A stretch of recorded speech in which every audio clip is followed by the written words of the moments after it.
Khanna, a member of the Oversight and Reform Committee. Representative Khanna, it's great to have you back with us. So what kind of precedent do you think it would set if Trump were allowed back on Facebook? And do you think companies like Twitter would also consider reversing their ban? I think it would be a mistake to let him back on this early. There's still a threat in terms of the big lie. He's still promoting that. There's still insurrection activities.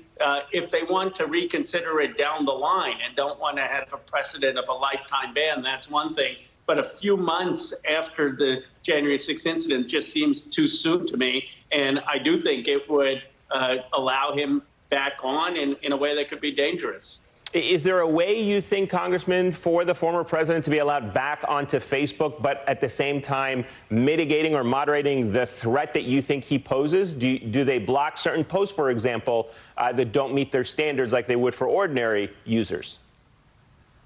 Well, they've tried that. They've tried to warn him. They tried to regulate him.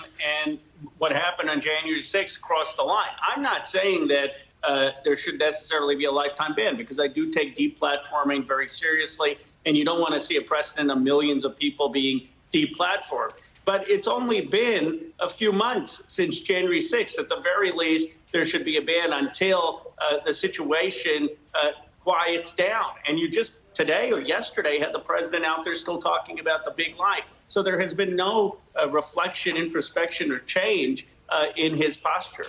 Let me switch gears, if I can, for a moment to the White House yesterday. President Biden reversing himself, announcing that he would allow 62,500 refugees to enter the United States in the next month. Why do you think the administration has struggled so much with this issue, changing course twice in about 2 weeks' time, saying originally they were going to cap it at 15,000 according to the previous administration, but now going back up to the initial 62,500 they pledged? Well, it's the right decision. I mean, these are people who are coming here legitimately fleeing violence.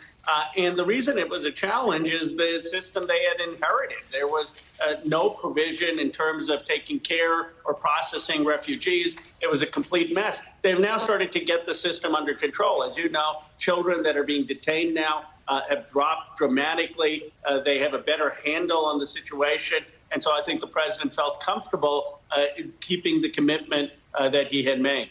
I know you're not obviously a member of the Republican Party, but what do you make of this infighting taking place in the Republican caucus on the Hill, and the rumors and the reports that perhaps Liz Cheney may be voted out of her leadership position and the challenges? All of this over fighting basically whether or not to support the former president's positions and policies and lies about the election, and those that have spoken out against it.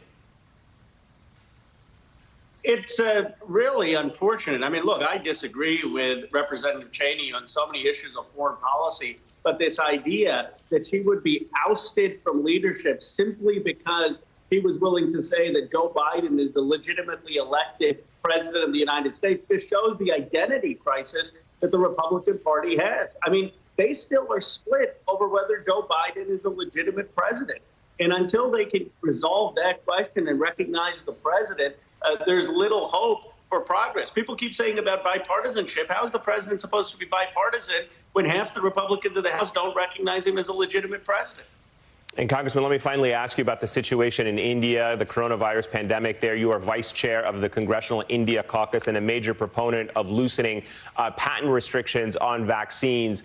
What other measures could help India confront the coronavirus right now? What do you want to see more from this administration? Well, it's a horrific situation. Hundreds of thousands affected, thousands dying, not enough oxygen, not enough medical supplies, not enough hospital beds. I give the administration credit for getting oxygen there. That's key, getting PPE. But the biggest thing we need to do is lift the TRIPS waiver to allow India to pay for and license the vaccine recipe so they can make their own vaccines. And 100 countries around the world need it. It's in our interest to prevent the spread of COVID. All right, Congressman Khanna, thank you so much for your time. Greatly appreciate it, sir.